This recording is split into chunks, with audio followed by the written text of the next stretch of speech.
안녕하세요. 오늘은 네 번째 강의인 다중 선형회귀에 대해서 배워보도록 하겠습니다. 저희가 앞 시간에는 선형회귀의 정의 및 경사하강법, 비용함수 이런 것들을 배웠는데요. 저희가 앞에서 살펴본 모형 같은 경우에는 단순 선형회귀예요. 이게 무슨 말이냐면은 y에 영향을 미치는 값이 x값, 즉 x값이 딱 하나라는 건데요. 그래서 아까가 아니라 이전 시간에서 봤듯이 hx는 wx 플러스 b 이런 식으로 x가 한 개죠.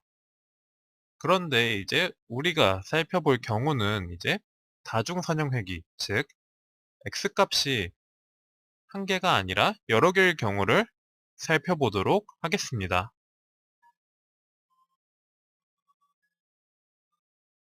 회귀에 대해서 복습을 하면은 회귀의 정의는 평균으로 돌아가다 라는 뜻이었죠. 그리고 이 그래프 보면은 기억나시죠?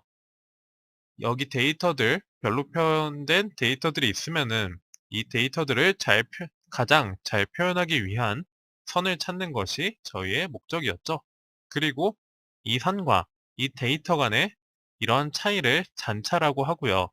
그리고 한쪽은 플러스, 한쪽은 마이너스이다 보니까 이 두 가지를 영향이 서로 미칠 수 있기 때문에 이것을 방지하기 위해서 저희는 제곱을 취했고요. 그래갖고 MSE라는 값을 도출해 냈었죠. 그리고 그것을 커스트 펑션이라고 했고요.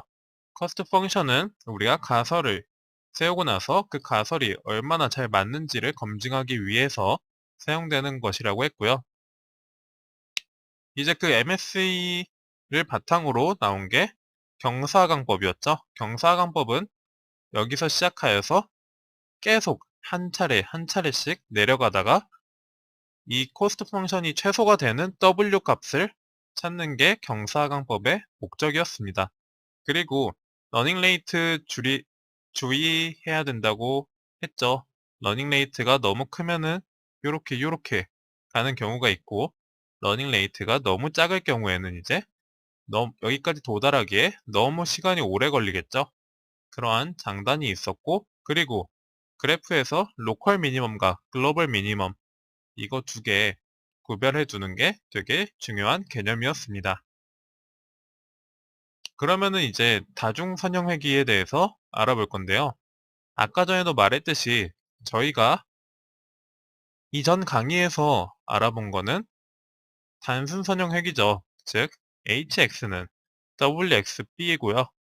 이제 우리가 알아볼 것은 x값이 한 개가 아닌 거죠. 그래서 hx1, x2는 w1, x1 플러스 w2, x2 플러스 b라는 게 다중선형회귀의 기본적인 공식입니다. 이렇게 수학적인 거 말고 그냥 우리 실생활에서 예로 들어보면은 만약에 우리가 어머니의 키를 가지고 자식의 키를 예상하는 그러한 모델을 만들려고 한다면은 우리가 인풋으로 넣는 거는 어머니의 키 딱 하나잖아요. 그러다 보니까 그러한 예시는 이제 단순 선형회귀가 되고요. 이 위에 있는 hx는 wx 플러스 b 라는 게 될 거고 이제 만약에 어머니 키뿐만 아니라 아버지 키까지 사용하고 싶다. 그렇게 될 경우에는 이제 어머니 키, 아버지 키 이렇게 두 가지가 쓰이게 되잖아요.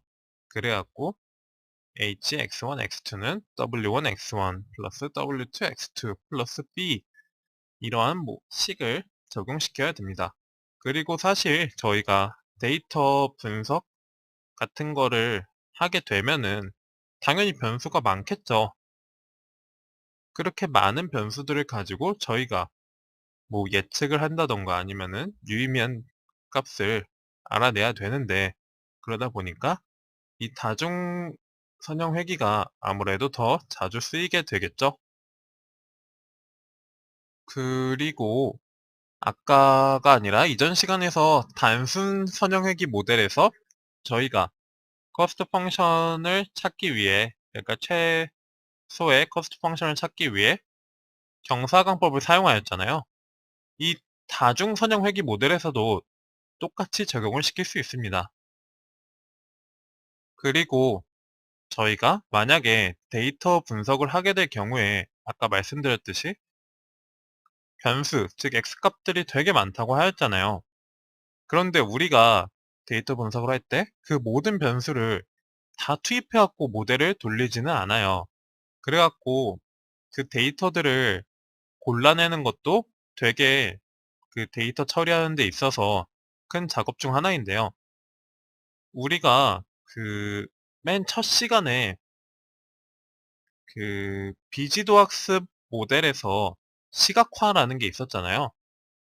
그래서 그 시각화 기법 또한 그 데이터들을 추려내는데 사용할 수 있는 기법이 될 수 있습니다. 그리고 또 PCA 이것 또한 우리가 데이터들을 골라내는데 사용할 수 있고요. 그리고 그 상관관계 분석이라는 게 또 따로 있어요. 그런 것들을 통해서 저희가 보통 어떤 데이터를 추출은 아니고 어떤 데이터를 사용할지 정하게 됩니다. 그리고 이 다중선형 회귀에서는 대표적으로 사용하는 것들이 있는데요. 하나는 전진선택법이라고 해요. 전진선택법은 뭐냐면은 이제 그 상수 모형으로부터 시작하여서 중요하다고 여겨지는 설명 변수부터 차례대로 모델에 하나씩 추가하는 거를 전진선택법이라고 하고요. 후진 제거법 같은 경우에는 이제 가장 덜 영향을 준다고 생각하는 변수를 전체에서 한 개씩 제거해 나가는 게 후진 제거법이라고 합니다.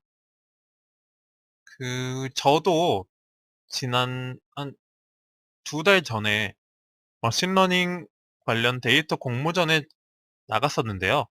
그 공모전에서 데이터, 그러니까 X값들, 변수가 30 몇 개였어요.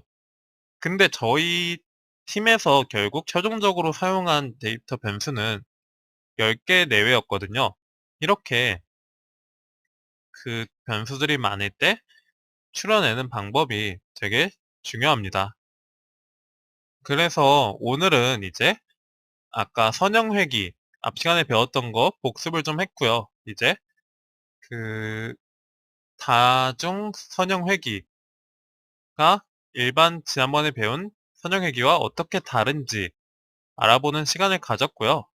이제 다음 시간 같은 경우에는 우리가 배운 선형회귀를 직접 실습해 볼 수 있는 시간을 가지도록 하겠습니다. 오늘 들어주셔서 정말 감사합니다.